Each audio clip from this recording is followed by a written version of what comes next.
Well, welcome everybody. We're really excited to have you all on this webinar. Today we are going to discuss why you should dispute Walmart allowance deductions. My name is Danielle Gloy. I'll be hosting our content today. So I'll just be monitoring any questions that come through. I'll probably be sending a couple of resources in the chat, mainly just working behind the scenes today. And then guiding us through our content is Peter Spalding. So Peter is our senior SupplierWiki writer. He spends a lot of his time researching, writing, and answering questions that suppliers like you have. So looking forward to the content that he's going to bring today. So just a little bit about us. Here at SupplierWiki, we create free educational content with the main goal of setting suppliers like you up for success.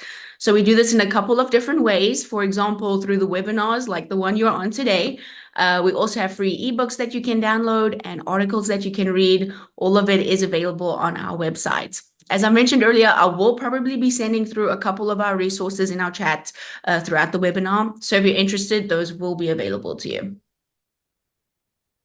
Okay, so moving on to the agenda, we are going to start off doing an overview on Walmart allowances, so what they are, how they tie into your supplier agreements, etc.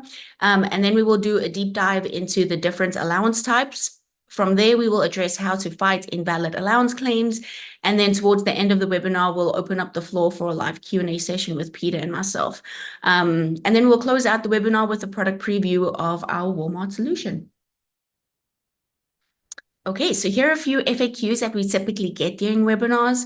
So the first being, will we be getting a copy of the slide deck? Yes, we always send a copy of the slide deck in PDF format, as well as the recording of this webinar. So that should appear in your email inbox in about 3 to 4 business days. And then the second question that we often get is, what is the best way to ask a question? So at the bottom of your screen, you'll see a chat tab, and then you'll see a Q&A tab. So the chat tab is going to be a great place to engage with the group, or just to share any insights that you may have or any helpful information. And then the best way to submit any questions that you have is going to be through that Q&A tab, as I'll be able to monitor them and then tee them up for Peter for the Q&A time at the end. Okay, so last thing we have here is introducing you to SupplyPike. I introduced you to SupplierWiki earlier, but we are just a part within SupplyPike. SupplyPike is actually a platform that helps suppliers get paid and get better. So this is done with the software that identifies, recovers, and prevents deductions and compliance issues. So we do this with a couple of different retailers. Today we are speaking about Walmart, but we also have solutions for Amazon, Target, Kroger, Home Depot, CVS, and the list is just continuing to grow.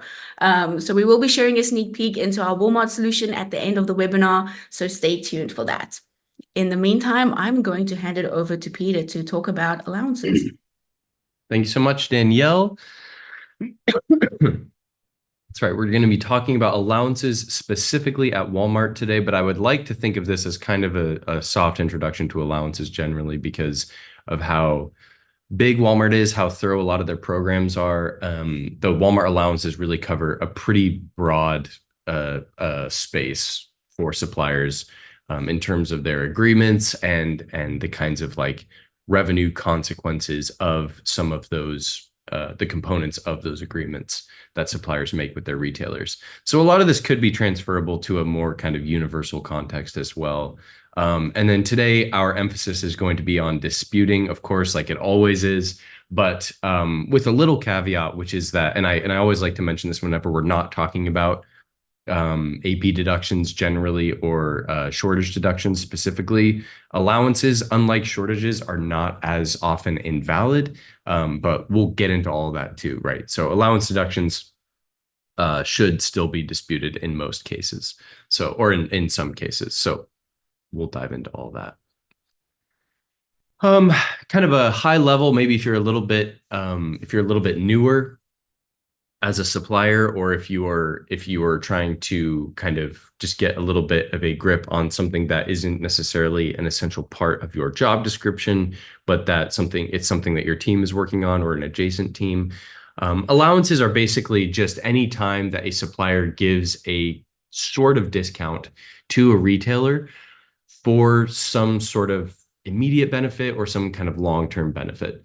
You're basically allowing a deduction, or not a deduction per se. I'm going to try to be as precise as I can with that, but allowing a reduction in what you're charging the supplier in order to have some kind of other benefit.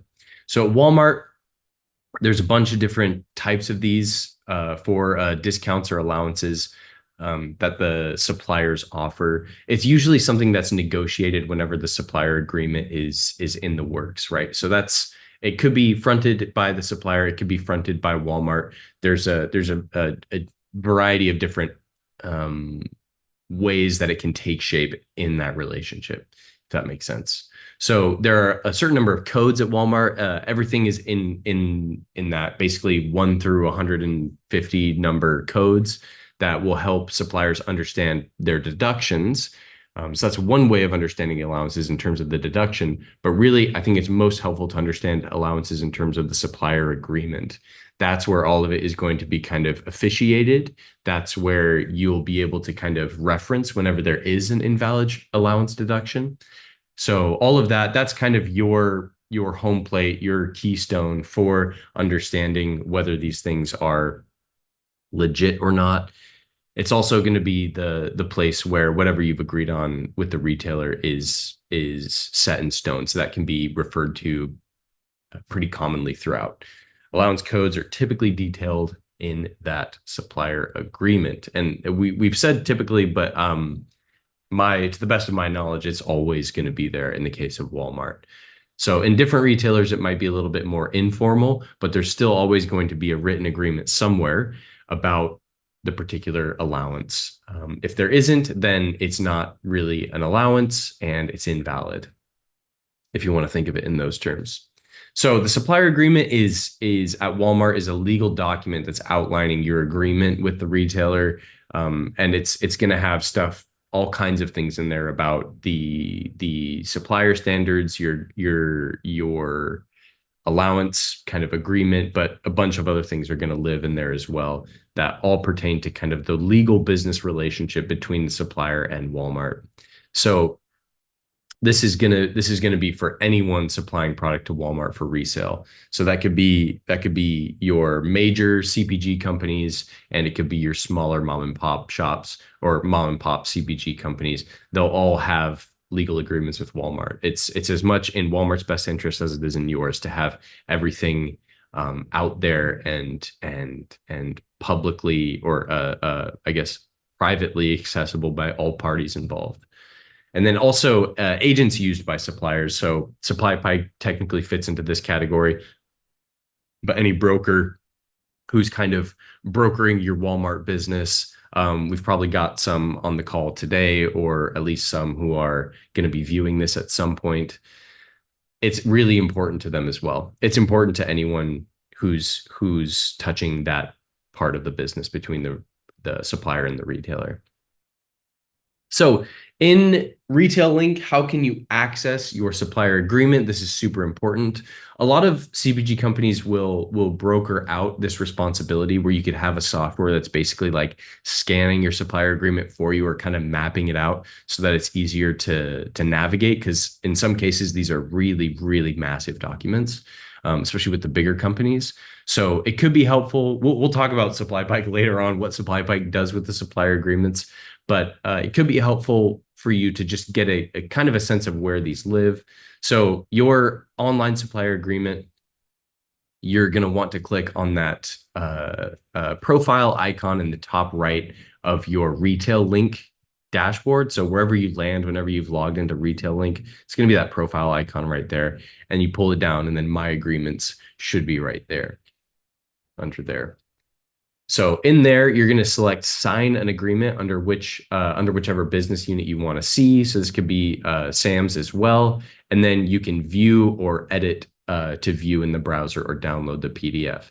This is probably something you may want to me, this is a desktop document. It's something that you want to keep on hand at all times that you might want to refer to. Again, depending on your job description, it could be more important than others. But yeah, if it's something that you've been involved with the creation of, it's something that you're going to want to keep on hand pretty regularly. But again, a lot of these things, there will be a back end kind of API or something like that where a broker or another company is really kind of doing the heavy lifting of combing through it to try to find the most relevant information depending on what the situation is. We have a particular allowance deduction that we think that we don't understand. Is there anything in the supplier agreement that could kind of shed some light on what's going on there? Okay. So the areas of review in the supplier agreement, especially that are related to allowances, that are the most kind of salient for allowances, we have some approximate page numbers here. But again, these agreements can vary widely from supplier to supplier. So you've got your section 10, purchase costs and conditions. We'll have vital information there. 17 is remedies. And then there's an appendix specifically for allowances called the allowance section. And then you have a grocery return policy that could be relevant as well when allowances are kind of related to returns. So we'll see which allowances are relevant for returns and damages. But basically, a lot of the supplier agreement will be about other things, but different parts of it will touch a lot of different parts of it could touch any particular allowance deduction that you get that you think of as invalid. So what we're doing right now is we're kind of walking through the supplier agreement to talk about the process essentially of doing validity checks. So here's an example of the allowance appendix in a supplier agreement. So you got your standard purchase order allowances, and then you've got the code allowances listed out there. We'll dive into these quite a bit more here on just the next few slides, but here is a good kind of just high level view of what it would look like. And then you've got the percentage column there, which is the most important for calculating what those numbers should be on those deductions or on the off invoice. You've got how you would take it off and the payment methods there as well: off invoice, credit memo, or check. And then you've got when those payments will be done. So on each invoice, you could do it at a monthly or quarterly, semi-annually, or annually basis. Now, again, all of these things, whether they're kind of options or things that are negotiated in the actual process of coming up with this agreement, it depends on how much kind of weight you have to move around when it comes to Walmart. Smaller suppliers may have a lot less flexibility in how all of this is negotiated, because for them, it's more just like, we're happy to be here, right? Bigger suppliers who will provide a larger kind of profit margin for Walmart, especially suppliers who have really good sort of compliance, really good in full numbers and stuff like that, will have a little bit more weight to move around to try to make this suit their needs. But again, it's just any other business interaction, any other business transaction. There's two parties involved, and it takes two to tango. And all of that is going to be negotiated. But again, because Walmart has this corner on the brick and mortar kind of market, a lot of suppliers are going to be happy to be there. They will accept certain percentages that maybe they wouldn't in other channels for sale. So just another kind of thing to sort of keep in mind. Okay, so a couple tips for the OSA. We should have mentioned that earlier. The supplier agreement at Walmart is commonly referred to as an OSA. We also have a very kind of lengthy cheat sheet about Walmart acronyms that Danielle could send in the chat. It's another one of these documents that might be something you want to keep on your computer at all times, or at least maybe favorite the page and reference it pretty regularly, because the acronyms get a little bit out of control. OSA has always been confusing to me because I'm never thinking of online. Whenever I'm thinking of the supplier agreement, I'm always thinking of SA. So, but yeah, they're commonly referred to as OSA throughout a lot of help documentation and a lot of other stuff too. If you're in the Walmart supplier support group and you're trying to look for help on understanding allowances, you might want to search through that page for OSA, because that's probably how they're going to be referring to it. So for discount recommendations located under OSA, you can click help. And then for a quick view of allowances, you can go to the agreements click into an active agreement and scroll down to review business terms. That can be helpful for kind of staying up to date on that as well. All right, understanding your allowances. So now we're going to break down basically, we're going to break down some key allowance codes, what those look like. And this could get a little bit confusing because there are codes for the allowances generally, and then there are different codes for allowance deductions. And this is a key thing of for understanding allowances is that they can happen at a number of places. But we'll dive into that in a little bit more detail later on. For now, it's helpful to think of deductions in terms of claims deductions, where the retailer's claim asserts that the supplier's invoice is incorrect, or earned deductions, similar to an order allowance, which is when a supplier will give a retailer a discount as a strategic business decision. I like this language here, but I also want to think of these two things as allowance deductions in this context and off invoice allowances, because I see that language used a lot. An allowance deduction is whenever the retailer is saying, according to our agreement, you should have given us a deduction on this invoice, so we're just going to take it out from this particular invoice.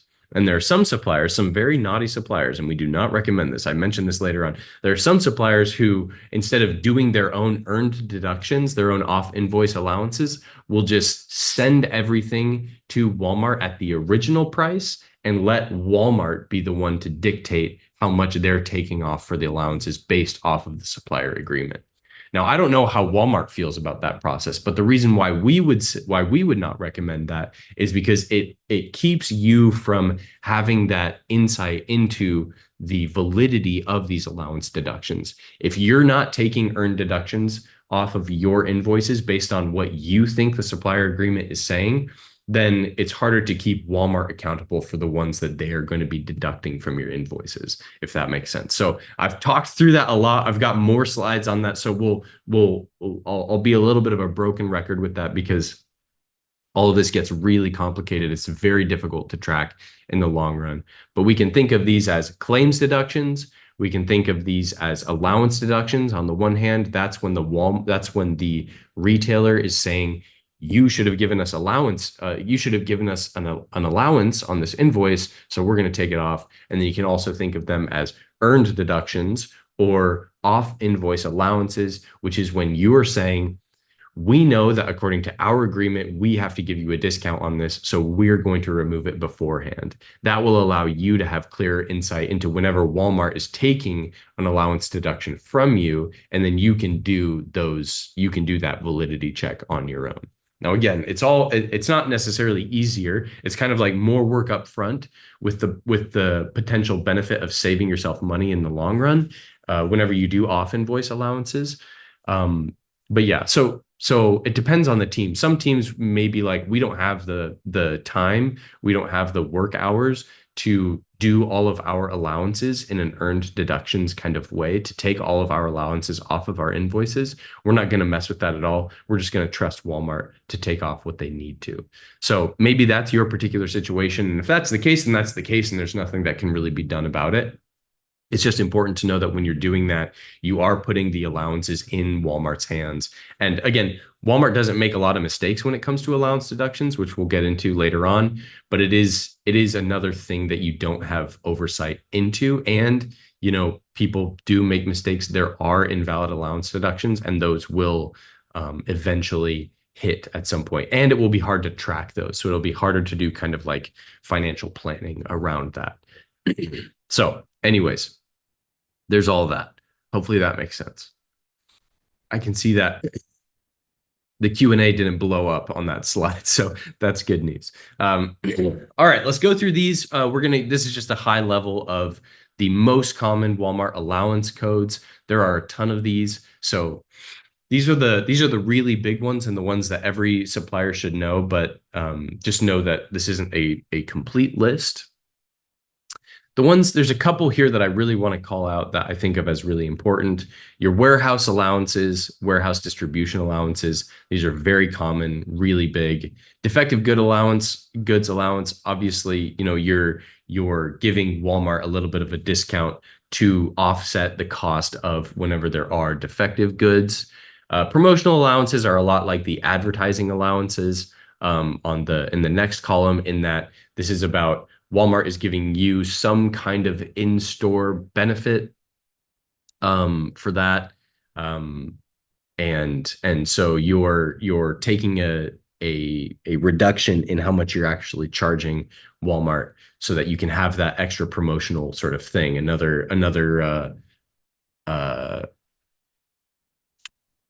can't remember another palette of something that's seasonal that you really want to get offhand, or something that's seasonal that is really gonna sell super well in fall right now. It's color coded and everything, and it's just people are gonna buy it a lot. You got your pumpkin spice flavored muffins that you're trying to sell, so you're gonna do a promotional sort of thing around that. Volume discount, I want to call out. I don't think we have a particular slide on this, so I wanted to talk about it, but it's also very common. That's just kind of, I'll give you a discount if you buy a much higher volume of our stuff um, uh, in advance. I can see that we have a question. I should probably save this for the end, but I haven't been able to stop thinking about it since I read it. It's a good question. And I don't know if the question is, are there different agreements for .com and retail? And I don't think that this would happen at the code level, based off of this, because you would have advertising allowances and you would have promotional allowances for .com. That would be kind of different. So I'm not sure if this happens at the code level, but we'll keep going. And actually, Danielle, if you could just leave that one in the open panel, I might want to come back to it at the end. And see if we have a little bit more information on it on the following slides as well. So there's all that. So I just wanted to call those ones out right away, so that we could address those. Those are very common ones, but there's going to be a lot of them. There's going to be a lot of them that you'll see more than others, depending on what your business strategy is. Some of you might be really trying to max out your advertising allowance with Walmart. Some of you, Walmart will be pushing for a promotional allowance sort of thing because they think that it could do really well. That's between you and them to try to figure out what's the right kind of move here for us.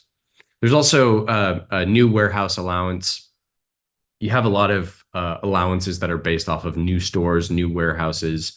So that is basically just Walmart trying to front load their new stores that they're opening up, right? How can we get stuff in the door, get stuff on the shelves right away, and give our suppliers a benefit in that too, so that we can all grow together. And we'll talk about that right here on this slide. SA and OL. So line level new store discount and then PO level new store discount. This is basically, like I was saying, it supports Walmart's investment in new stores, which could be helpful for suppliers as well. But Walmart is offering, Walmart is, I guess, it's in Walmart's best interest to get these shelves stocked and to get a lot of suppliers excited about them as well. From a supplier perspective, it could be perceived as a little bit of a risk if you have if you have a lot of items that are very regional or that have very, very regional performance, then you wouldn't be as motivated to do it as well. But for the most part, Walmart is saying it's in your best interest to get into these new stores, to get into these new warehouses, because if you can and you have success there, then it's a whole new kind of profit stream for you. So the execution is a discount is typically 10% or greater for the line level new store discount, 5 to 10% based on Walmart recommended numbers. And then for your line level new store discount, this is usually 1 to 5. So there's that, some of the details. And in this section, what we're doing is we're just going over these codes. Another reminder that these are not the deduction codes. These are just allowance codes. So this is a way of understanding, here's the whole, basically, here's the genre, or here's the bucket of allowance of the allowance type, right? So this is an advertising allowance. This is the bucket, right? You'll have a different code number if you're being deducted for not taking an advertising allowance off of your invoice ahead of time. That will turn into an allowance deduction, which will have a different code number, and that will be the 1 through 150 numbers. I think most allowance deductions are in the 50s or the 60s. It's somewhere around there. We'll cover those a little bit later too. But it's important to think about this in a lot of different ways. Allowance deductions, again, they can be taken off ahead of hand. They can be taken off by the retailer. It's really kind of allowances are difficult to talk about, but they're also really interesting to talk about because they really touch on the most important kind of thing in the whole supplier situation, which is your relationship with Walmart, your relationship with your buyer, right? It's really kind of touching that nerve, if you will. So warehouse discounts, again, these are very common. Warehouse allowance or warehouse distribution.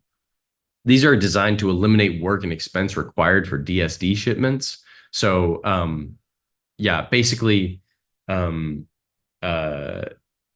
it's trying to save Walmart money or offset Walmart's expenses in the form of that allowance. The percentage is applied to the total number of all type 33, 83, and 93 POs. These are negotiated through the warehouse, so it's not necessarily something that will be done with Walmart directly. And then they may require a separate supplier number sequence, especially if allowance is for specific item numbers. So all of that is those are very important sort of things to know before diving headlong into those. And then the warehouse allowance is WA, warehouse distribution is QD. And that, of course, is not very intuitive and a little bit confusing. So watch out for that. New warehouse allowance. This is, we've been talking about this before too. This is about covering the initial stocking order of a new warehouse. So if you think about it from a business perspective, Walmart has to spend just a ton of money to fill out a warehouse that's getting started. And if they can offset some of those costs in the form of allowances, that could be good for them. It can make their expenses a little bit more manageable. And for the suppliers, it could be good for you as well, because you have more stuff that you can sell to Walmart offhand. And again, it's about getting your foot in the door. If there's a new warehouse, if there's a new store, if there's a new region, something that they're trying out, if it's going to be successful, then it could be very profitable in the long term. So the execution of this is just that a percentage is applied to each line item for each new warehouse. And yeah, it's for covering that initial stocking order of a new warehouse expense on Walmart's side. Defective goods allowance and swell allowance. These are DM and SW respectively. This is negotiated to help defray the costs involved in handling defective goods, right? So that could be any number of things, really. And this is very common because defective goods are very common, even for the best of suppliers. It's going to happen at some point. So this percentage must be adequate to cover all defective goods markdowns, or additional claims will be filed. So again, having that supplier agreement on hand is super important for knowing how much should be taken off in the allowance in the first place, and then how much you can expect to have deducted if that defective goods markdown is reached, if that makes sense. Then more fines will come in, right? So nobody wants defective goods, but it's a part of the business. And it's another thing that is kind of interesting to me about allowances, because it's tapping into the core of the supplier retailer relationship. There's an allowance for so many different facets of the supply chain, if you want to think about it in those terms. Allowances are a good way of getting a picture of sort of the whole kind of process. At any point in that process, it may be beneficial to you to give Walmart a discount for a different kind of business benefit. So it's a really interesting, I think, kind of case study in supply chain 101, or at least in retail supply chains 101. And then the execution of this is that the percentage is applied to the total amount of all POs generated. So again, you'll see some of these are based on line number, some of these are based on at the PO level. Okay, promotional and ad allowances. There's a bunch of these, so it just depends kind of on what you're doing. You've got an advertising allowance, which is more general. That's just to offset the advertising costs. TV or radio media allowance negotiated for those kinds of advertising or media promotions. And then you have display or end cap allowance, which again is kind of similar. It's kind of the same thing, but it's also sort of different. It's all about having more visibility in front of consumers, right? So that your product is more likely to kind of fly from the shelves, and then you can uh, uh, replenish accordingly, right? And this, I think, again, is it's another one of these things that is going to be very different from supplier to supplier.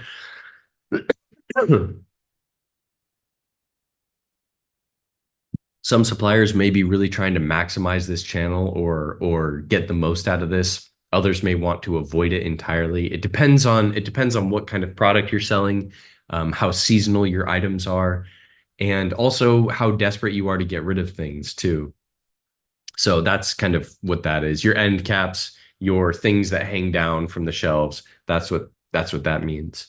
And then a promotional allowance is usually used for certain products for a specified period of time. Basically, it's kind of you can think of it as kind of a hybrid between your like media-based advertising and your display or end cap allowances.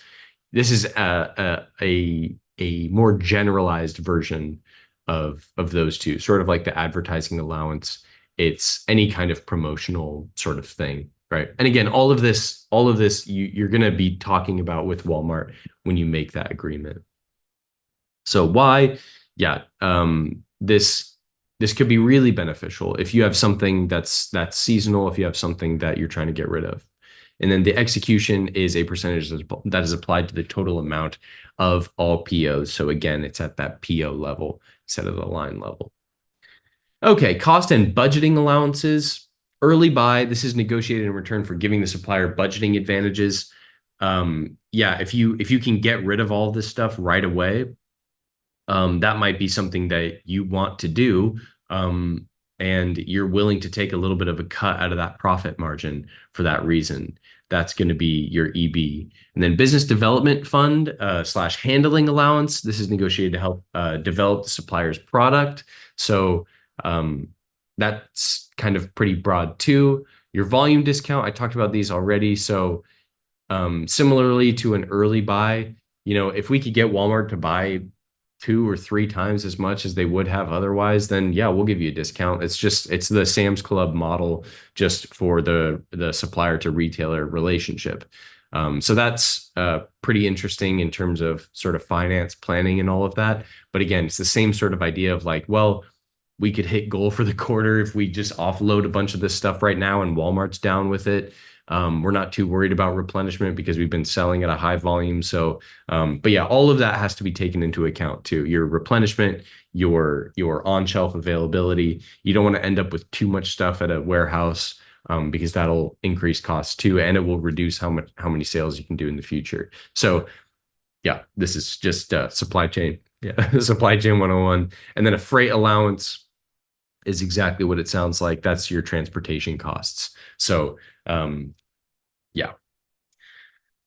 So this we've kind of all put under the category of logistics, volume, development, and budgeting, but they're all kind of different stuff too. So, yeah, there's that. But for all of these, it's at the PO level and not the line level as well. So percentages applied to the total amount of all POs generated. Just checking how I'm doing for time. Okay. So this is the juicy stuff, fighting the invalid allowance claims. I want to preface this section by, again, just mentioning that these are not invalid as often as shortages are. So basically you have shortages, which are a very costly part of doing business with any retailer. And across all retailers, there's a very high percentage of invalid fines that results in a ton amount of revenue that is lost for suppliers. That is really where the rubber meets the road in terms of validity checks and disputing.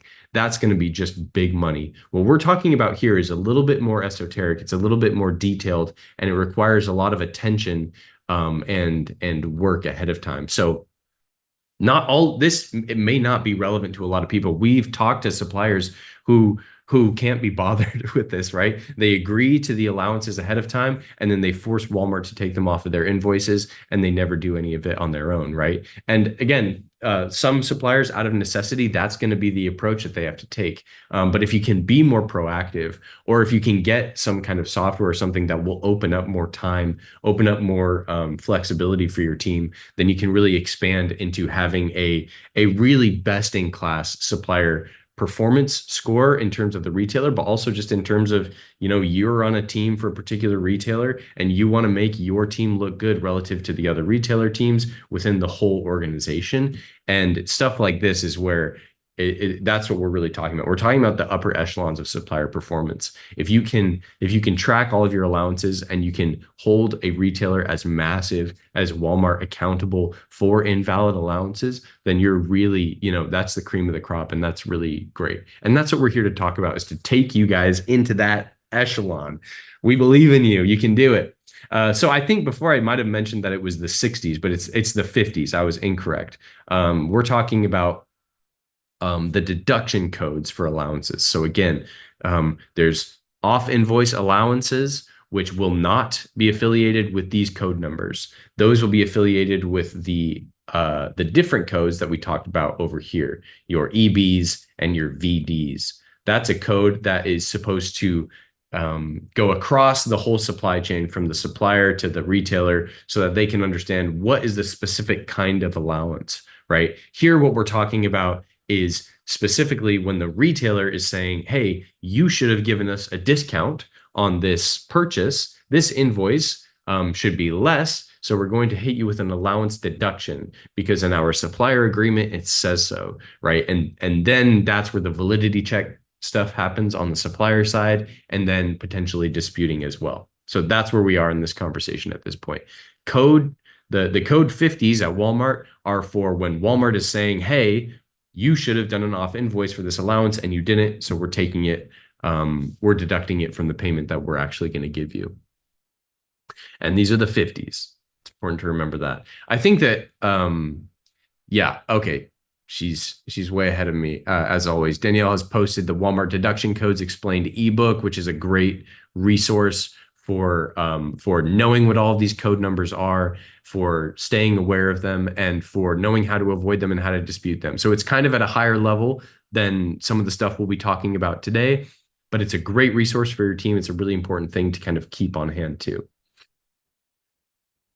Okay, so these are sort of similar to the codes that we were talking about before, but again, some of these will contain multiple of the allowance codes themselves. So you got the deduction code there in bold on the left, and then in parentheses afterwards, you have the kind of allowance code, if you will. So nice one is code 50 because it's the same. So code 50 is the same as AAs. Those are your advertising allowances, and they're all going to be dealt with that way. So you can think of it as an AA off invoice allowance that you're withholding from it, or you can see it after the fact as a code 50. It's the same thing. We're just talking about advertising allowances. We've got those PAs for 51. The volume allowances are 52. Truckload, warehouse allowance, new location allowance. So that's SA and OL. I think what that means is that's new store and new warehouse, but let's double check that real quick. SA and OL, we're looking at, sorry, this is the line level new store discount and the PO level new store discount, not having anything to do with the warehouses. Those are WAs. That's the one immediately before the warehouse allowance. So the new location is about new stores, and that distinction between SA and OL is about line level or PO level allowance. Here, your early buys, DSDCs, and that will include quite a few that we mentioned. So you've got EBs in there as well, and then defective merchandise is all on its own too. So little call out. An EB could be deducted in the form of a 56 or a 58. Little call out there too, for there could be some confusion because a lot of these are sectioned out by their individual allowance code. Some of them are not. Okay. Codes that are disputable in APDP. Matter of controversy, right? It seems like Walmart doesn't want people disputing your allowance deductions in APDP.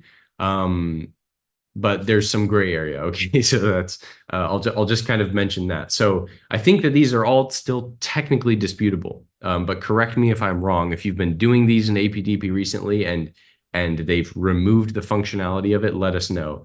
I may also be just getting that confused with the different kind of AP deduction. But the above dispute codes can technically be submitted in APDP. Walmart has indicated that they are unlikely to be approved in APDP. Now, this might have changed to the point where Walmart just took out that capability entirely. But I think that this is the official language. You can do whatever you want in APDP. We're not going to pay you back, basically. Now, a part of that could be just that allowance deductions are very rarely invalid, and maybe they were just having to go through so many disputes that they are trying to reduce that number so that they can focus on the enormous number of shortage deductions that they're having to work through since they got rid of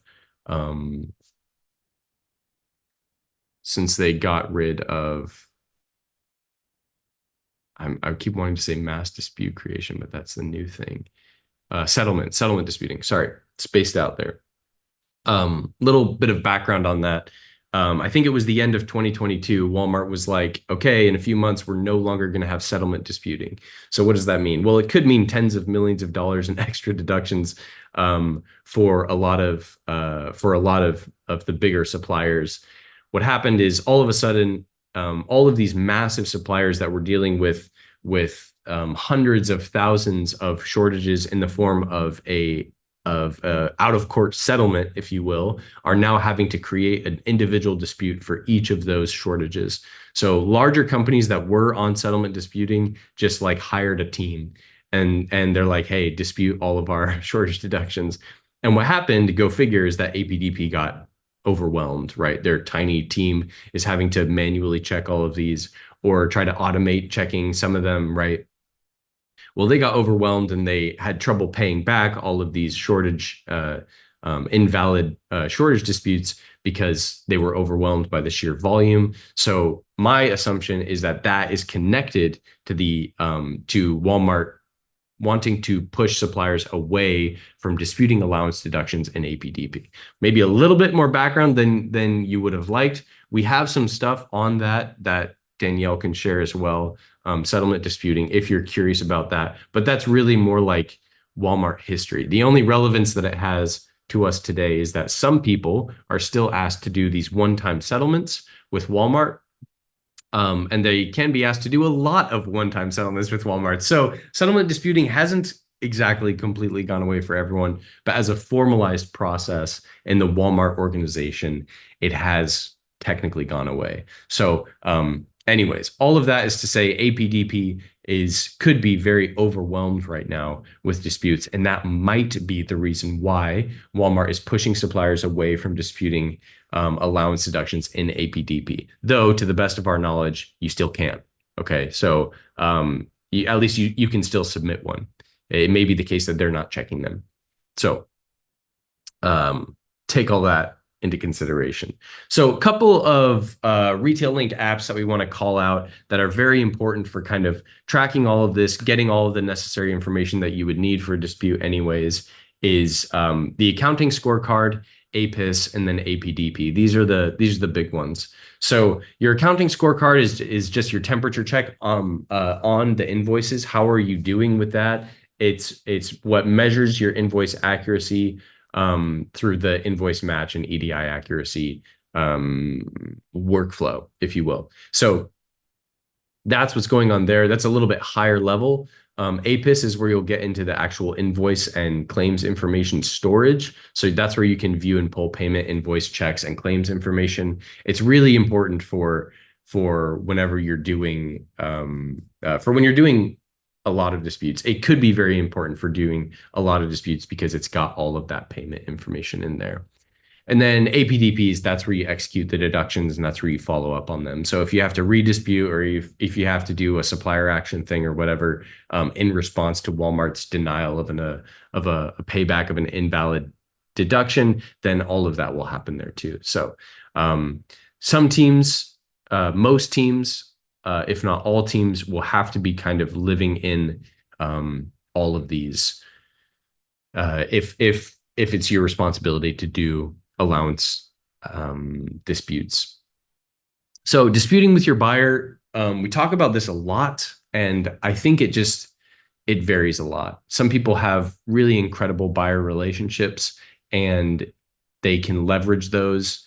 But again, most buyers are just stretched pretty thin, if that makes sense, in their defense, right? They're not just ignoring you all of the time necessarily. Um, uh, and with that comes a kind of a strain on the business relationship at times. If you have an allowance deduction that you want that you want to dispute at that level with your buyer, then yeah, it could be difficult to get their attention essentially just because of how busy they are and how low of a priority that may be for them. They're being graded by Walmart too, right? So it's important to kind of have empathy in that, as I'm sure all of you do, while at the same time trying to demand their best in terms of holding Walmart accountable for times whenever they may be getting things wrong too.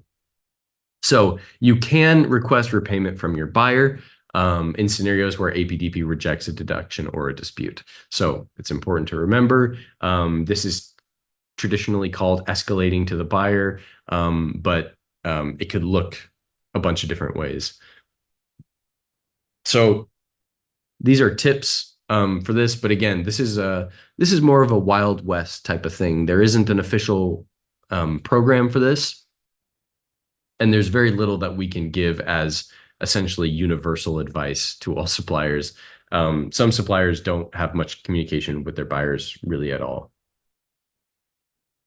A side note, I made the mistake of putting my coffee in my Megxit mug, but I don't know if we have any Meghan Markle fans in the house.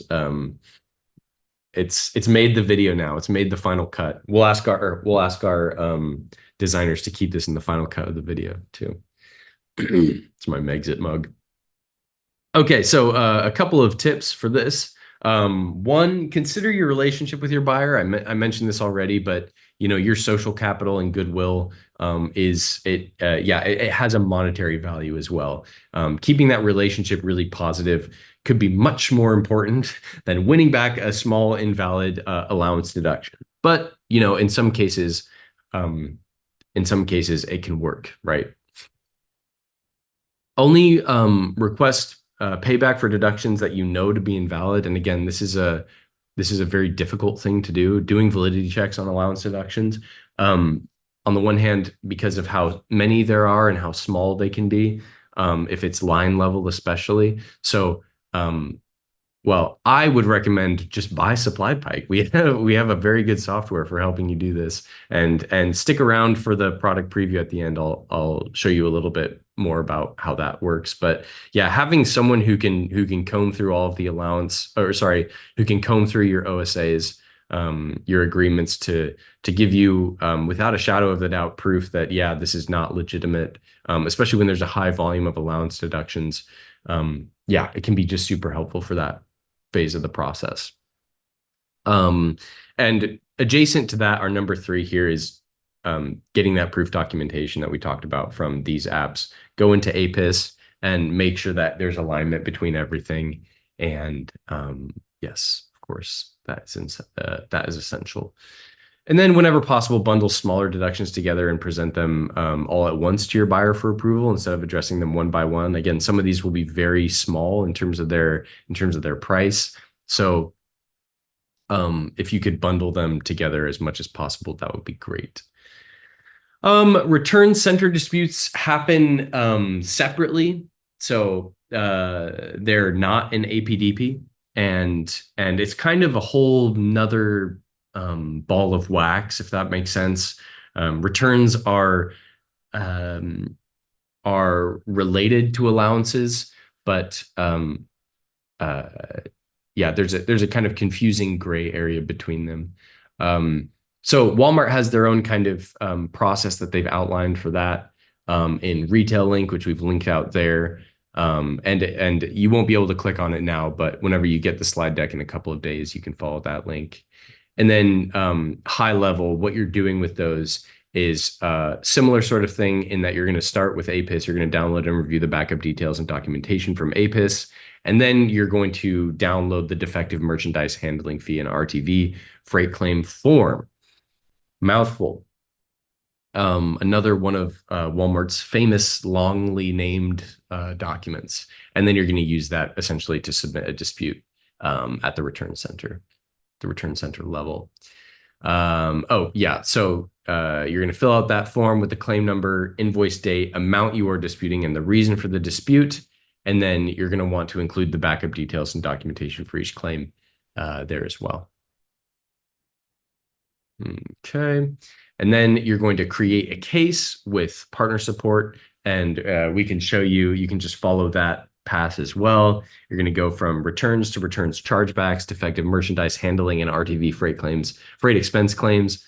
That'll be your route for that, and you will submit that. Of course, include the documents, the documentation and forms mentioned above for your claim to be reviewed.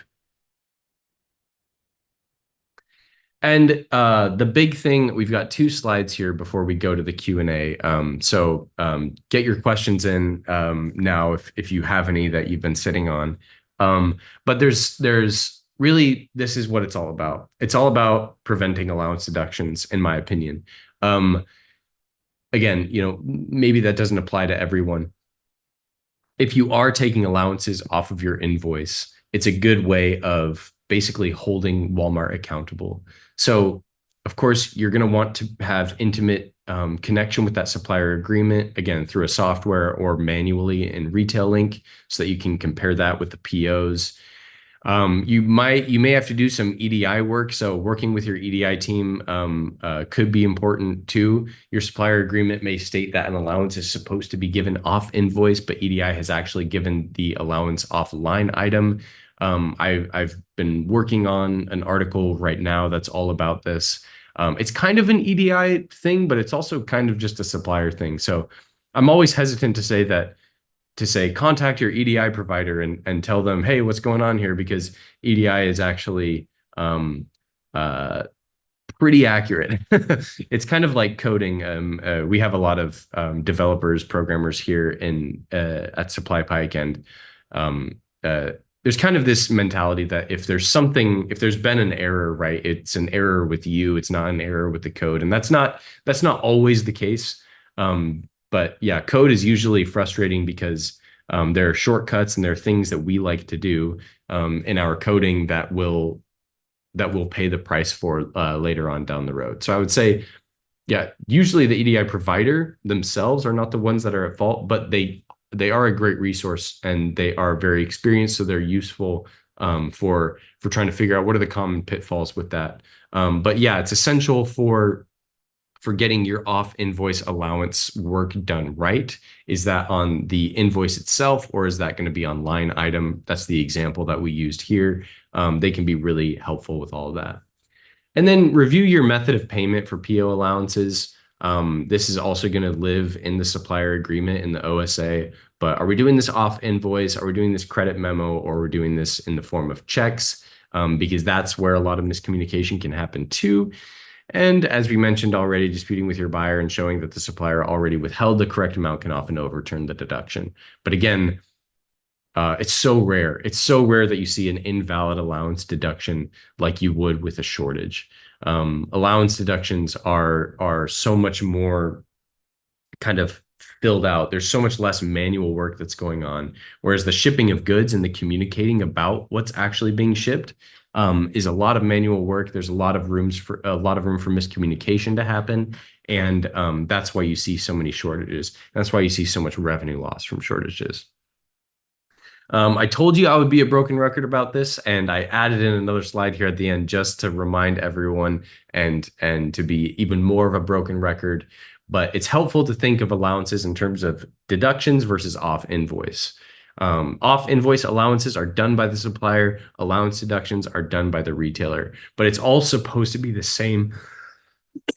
Excuse me. it's all supposed to be the same amount, right? So it's just about doing the calculus, trying to figure out exactly how much that is, line level, invoice level, etc. So I mentioned here some naughty suppliers opt to have the retailer enforce all of their allowances in the form of deductions that are then written off.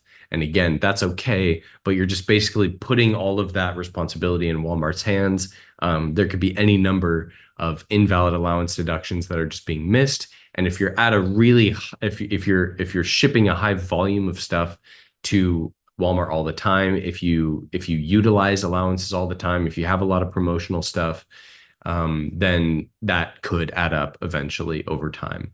Now, again, allowance deductions are not very common, so it's understandable why some people would want to just give all of that responsibility to Walmart. But at the same time, I think a healthy amount of skepticism could be beneficial for that process. And if you have the time to be able to make your allowance process really well developed, then I think, yeah, that could be good. I think we have a question. Yes, thank you for going through all of that content. I just wanted to address the question that we answered early on in the webinar. I didn't know if you had anything else that you wanted to add to that.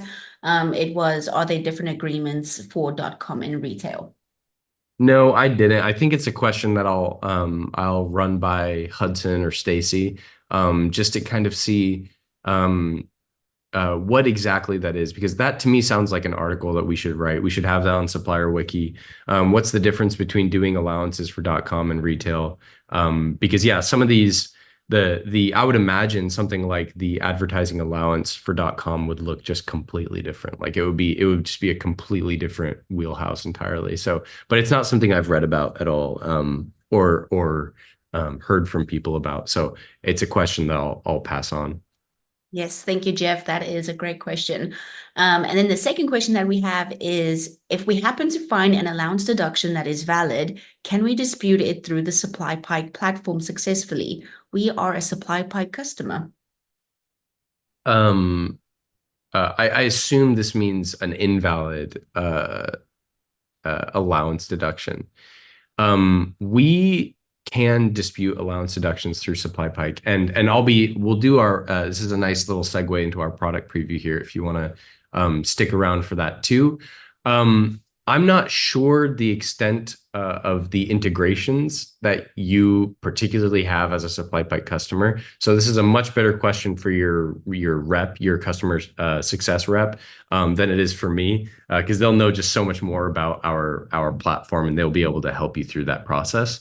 So sending an email to whoever that is a much better idea than taking my advice for it. But what we'll be doing once we do the product previews, we'll be looking at some example allowance deductions in the SupplyPike app, and some of the benefits that we have there too.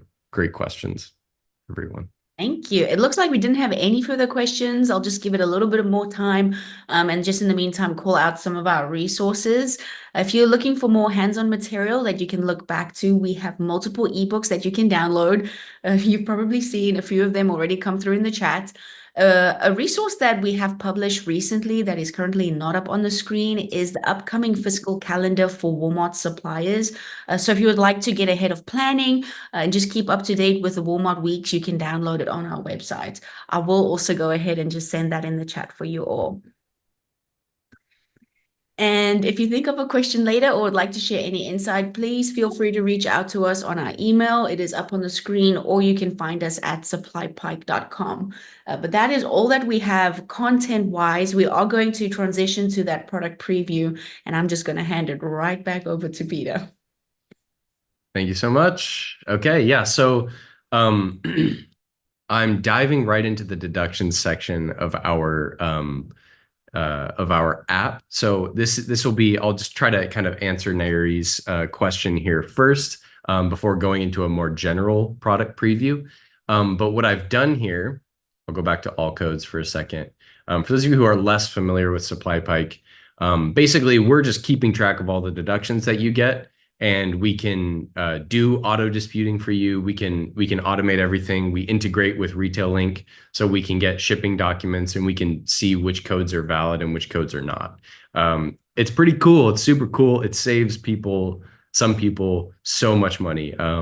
So if that's something that you would be interested in, then definitely reach out to us and we can see if it's right for you. But what I'm going to do here, since we're talking about allowance deductions, is I'm going to filter all of these deductions by code. All right, we got 10,000 here. This is demo data. I feel like I should say too. We're not looking at someone's deductions, but it's demo data that's based off of real data that we've aggregated from a lot of different suppliers across a bunch of different categories, basically all categories.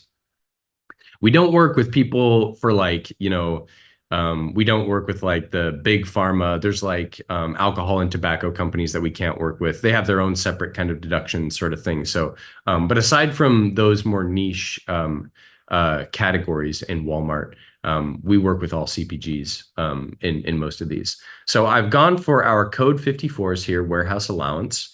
We could also do a quantity discount if we want. We can look at those too. But they're all basically the same.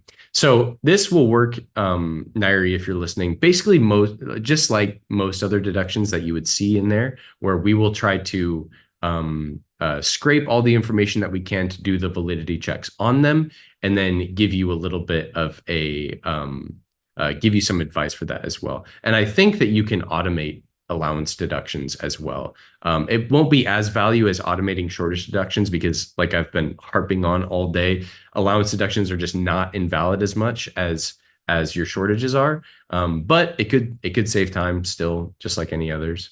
So yeah, you've got all of your dispute documents here that are automatically attached, that automatically get pulled from Retail Link, just like any other invalid dispute would be. And I really want to call out our root cause analysis feature.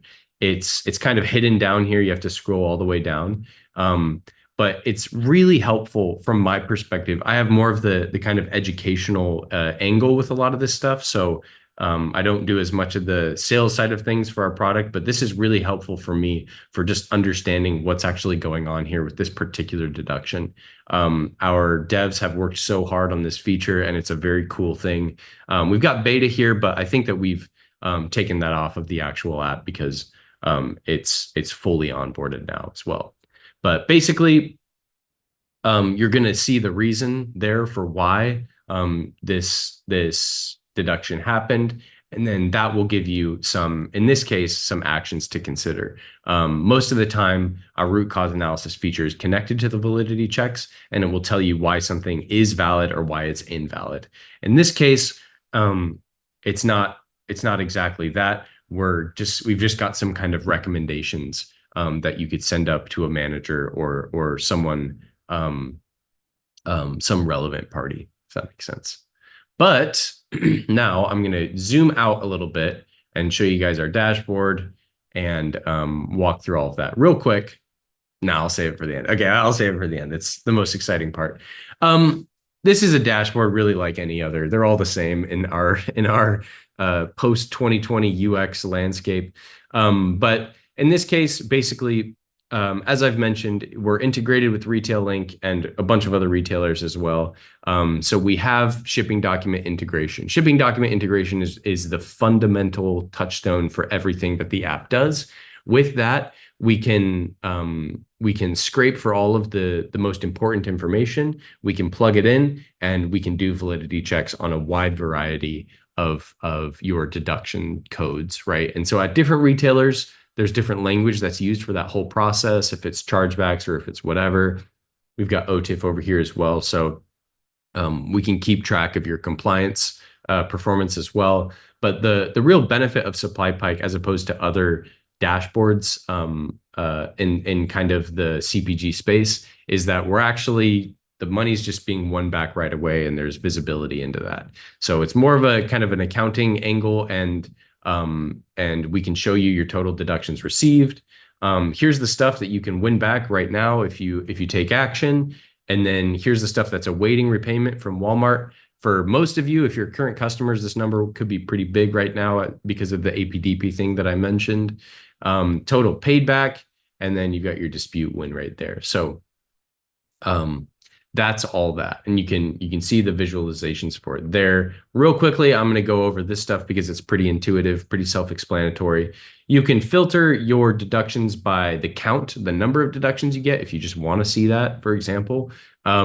You probably should by amount, right? And it's always going to be that code 25, or not always. You could get 24s or 22s, but in this case, we got a lot of merchandise returned, defective merchandise for this particular demo company.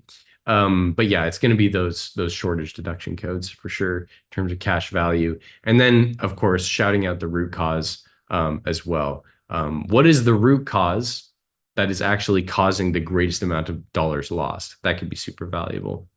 I'm going to go just back into the deductions one more time, filter this for all, and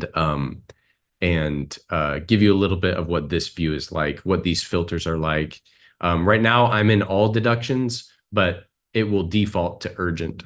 So you can basically have, you can do triage on your priorities right here in app. Last thing I want to do, it's my favorite thing to talk about. We're a little bit over time, so I won't spend too much more time on this. But we have a bunch of deduction codes that we can automate for disputing, which is where we're automatically going to pull everything for you, and then we'll automatically dispute it if, let's say, it's invalid. In this case, I only want you to dispute invalid code 23s. Or we could just say, I don't care, let's auto dispute everything. Some suppliers get nervous about that. And maybe with the situation in APDP right now, if you have a spirit towards feeling out or feeling for Walmart, then yeah, maybe you wouldn't want to just submit everything as a dispute. But there are current customers that we have who would do this, who would just auto dispute everything, everything that we can for all criteria. But again, most people will do, I trust this process. Anything that's invalid or likely invalid, I want to dispute.